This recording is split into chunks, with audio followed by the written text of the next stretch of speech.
Ê, nhớ dùng nước chia rồi, chụp con gì xuống lên cho tụi nó nói chị cứ sợ chị mày vừa cho chị mở mong nó cho là có câu nó nè cái của chị trọng buồn nè cái là muốn xin nó sẽ chỉ có thử chỉ cắn sẽ sáng rồi xe xe nhìn xe có vừa sẽ sáng nó chỉ cắn qua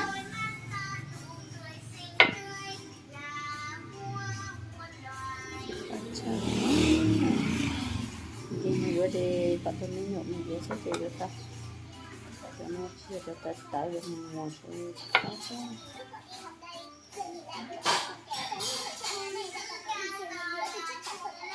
bố khi mấy nó mày nhau mà bố à bố mình xài khi mình đơn giản lắm mày xài tôi sẽ theo cái luôn đó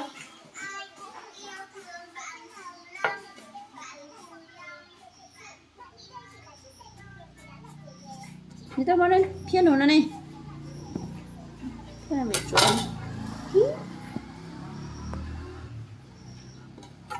thằng xài cầu tan mẹ mang cái nó đi mang cái của cháu mà mua của lúc của cháu lúc của cháu không cho tí sao no is nó cho của cháu là cái cần chỉ để trả bên nào chứ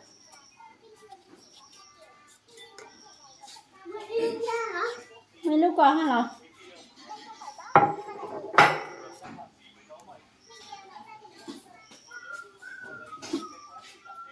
chạy tao chạy nặng đến món tụi món chúa nó món chúa mà mò chạy nặng đây nó có sao xe đến nào xí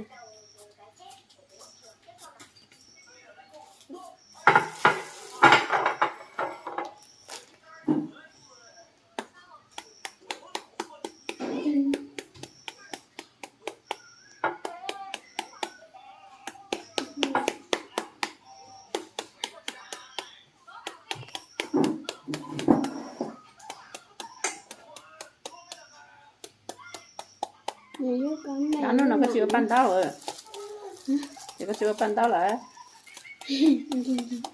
ủa tôi dùng thì cả tao nè người ta ăn thằng người nó ăn cái gì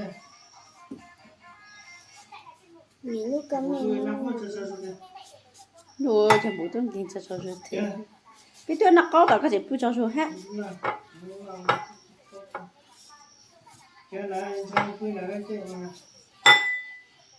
chân ít lâu ít la để làm sao hôm nay cũng ít lâu ít la này cháy mà nó thấy giờ nó sầu sầu mà à tôi có cháu mà ai có chân cái lớn đi rồi mày tôi có cháu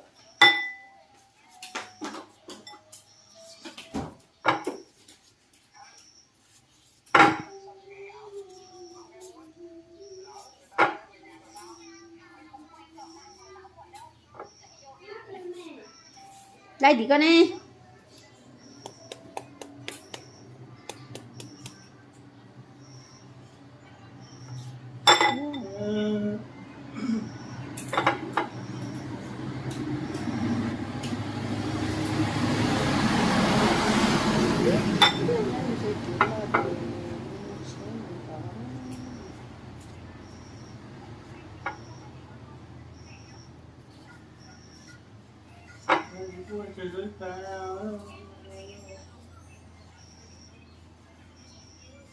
Saya pun minta buku kan.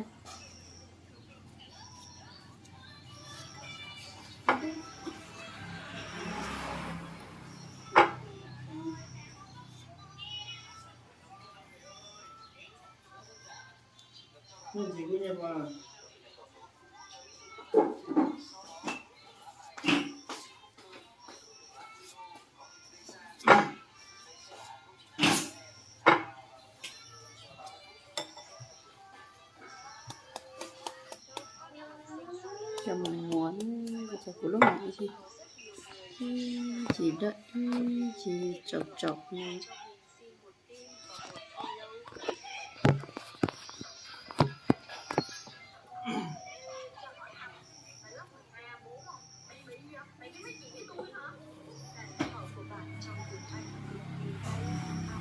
mà chắc sẽ không chỉ cho cụ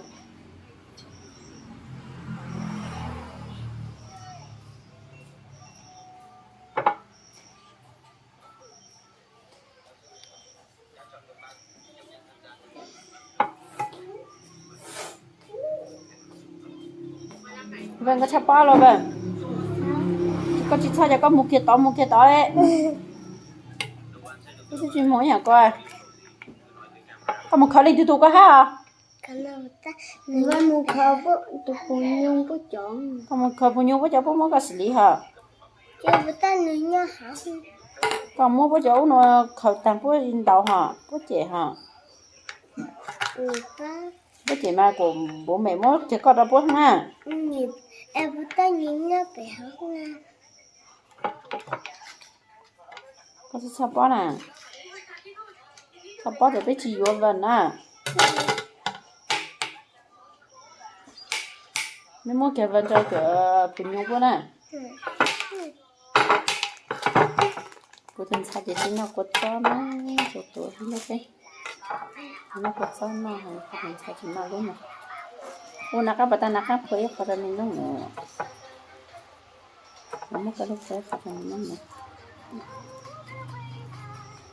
có yêu cho tụt chán này yêu cho chó yêu cho tụt chán nó họ yêu cho chó yêu cho tụt chán nó nè tụt chán nó có thể tụt chạy chỉ lo là số hầm môi yêu sai yêu họ người ta sai yêu suối đó thì tạo cho yêu mất cho cái họ tụt tí đó sao họ có chỉ suối sai chỉ suối chỉ khởi được phun nước y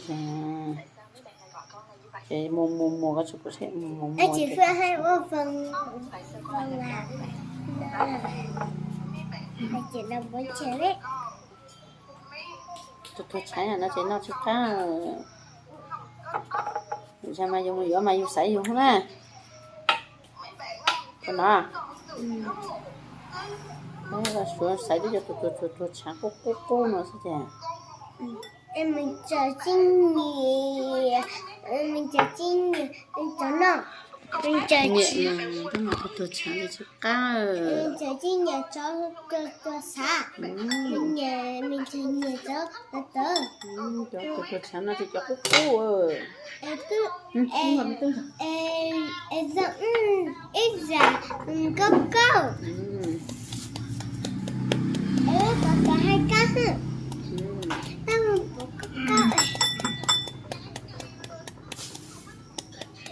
có thể lên xin nó nè mình bỏ có nó cá nữa mình bỏ có tôi xá cá nữa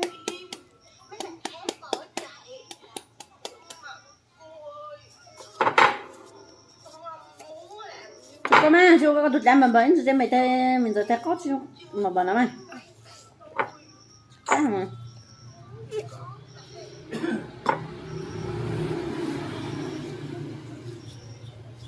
có thằng bảo vua mình chế là vậy bảo vua mấy cái mấy sao bó thể vậy à mấy sao bó thể vậy à con bố tôi đã thọ tiền bảo vua tôi con bố mất có khi nào nè wow cho đi đó nè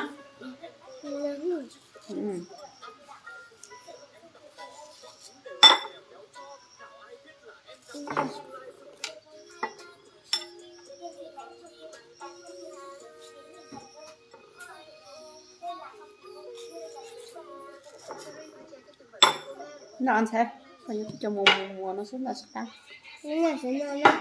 con mình giờ cho cô cháu à mới là đi mà nếu mày tôi cô cháu à gì mẹ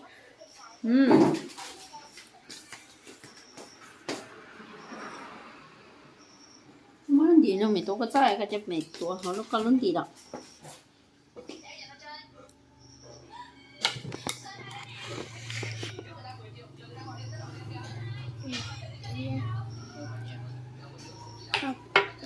cho nó có cho nên cho nó phải khó nó thật rồi cho nên là tiền chị cho tiền nên cho mình tiền chị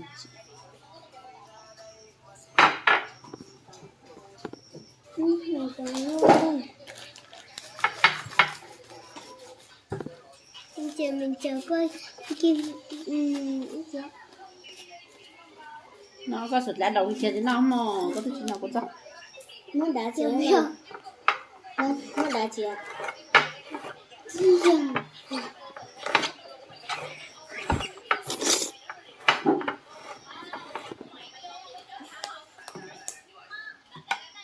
Mama kenapa? Kamu foto sih. Wah, Mama kenapa?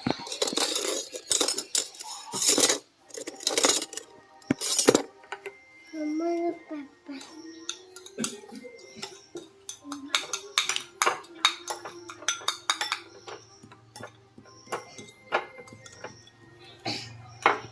Tộc lắm à.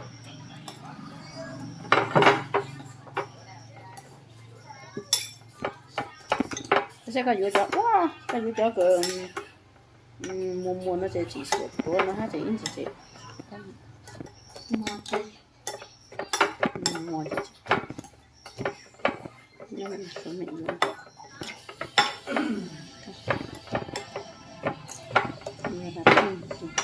ở trên lan thẻ anh có thấy lan thẻ Đó là sao? rồi rồi số nào có tác học á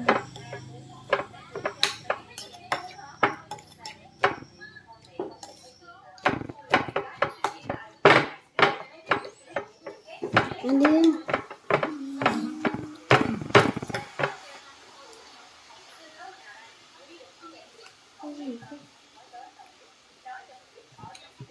nó mình tôi bỏ vào nào Ngon. bỏ vào nào nó thế nào nó phải nấu kề na sẽ cá thầu nó bây giờ cho nó chỉ mong nó chỉ mong mùa chỉ cá chỉ mùa mà hay lắm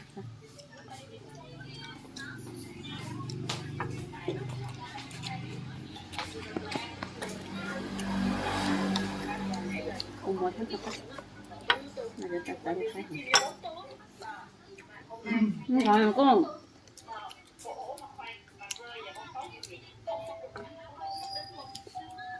nào bố nào có thể Chạy vẫn đang con tàu. lục Hay là anh có mà anh có lúc anh có thấy nào con tàu hả?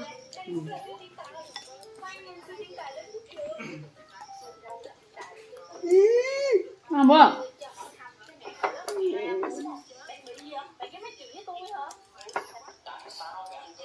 bà bỏ đây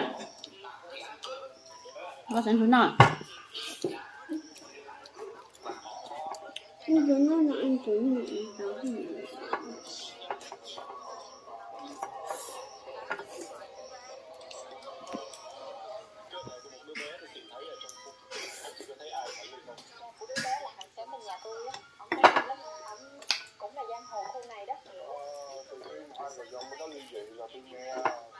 tapi kan tahu je mình làm sạch tay đó sạch tay vẫn có lại thì nhưng anh ấy nói em luôn luôn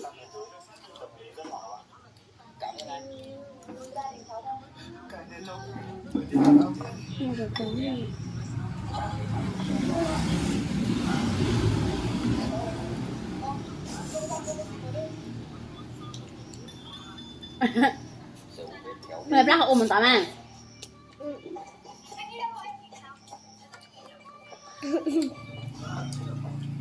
rồi chừng 1 phút sau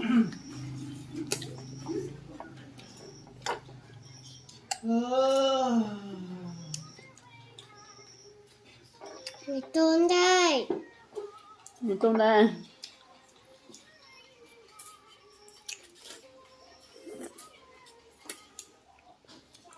昨天那不管，像这几天最烦的不管。Hôm nay mày chán. Vì đất nước chị Diệu Ngọc Anh đã đích thân giấu ngọc tỷ bên trong.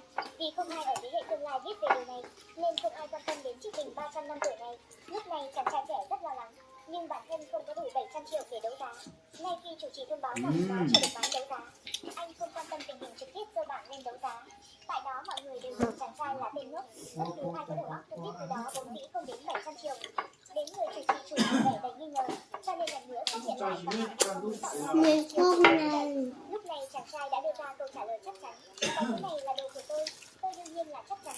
Nhưng tất cả số tiền trên người Tôi tao cả này. tất cả mọi người ở đó đều cười phá lên.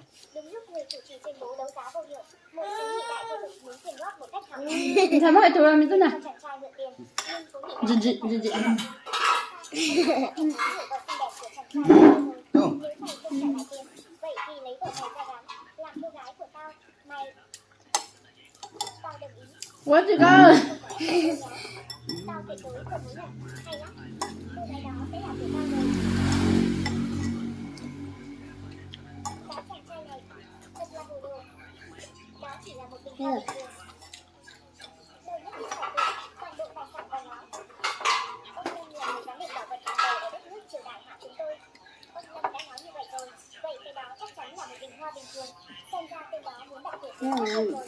Còn hiện tại đến nước, được cả vợ mình vào đó. Bọn họ nói đều là thật. Di tích Chị đó coi là là apa? Nanti tak lu lah.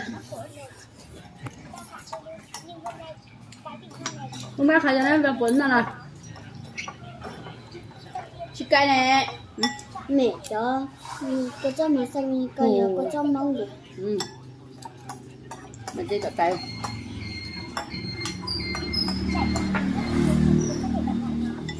Hai cái ngon mà.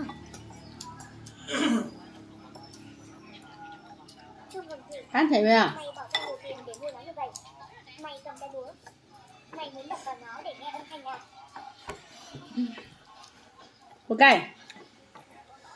Đúng vậy. Cái thế.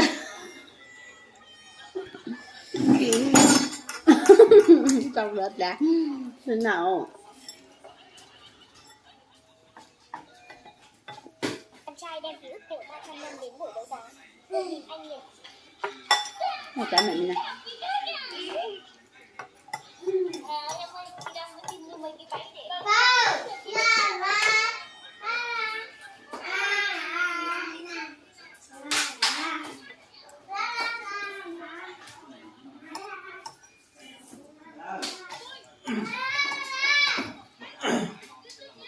Sai bỏ hai con.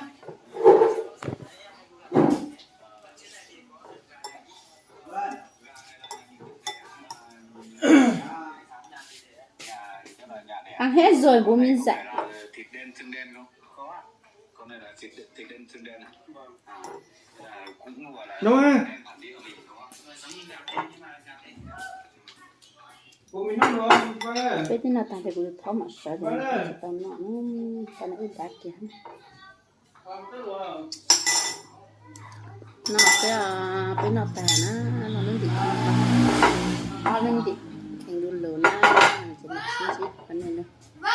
Mà xin này cho nó xin chia nó. Không có bỏ số cho bác thì chọc. Sáng ta của thiên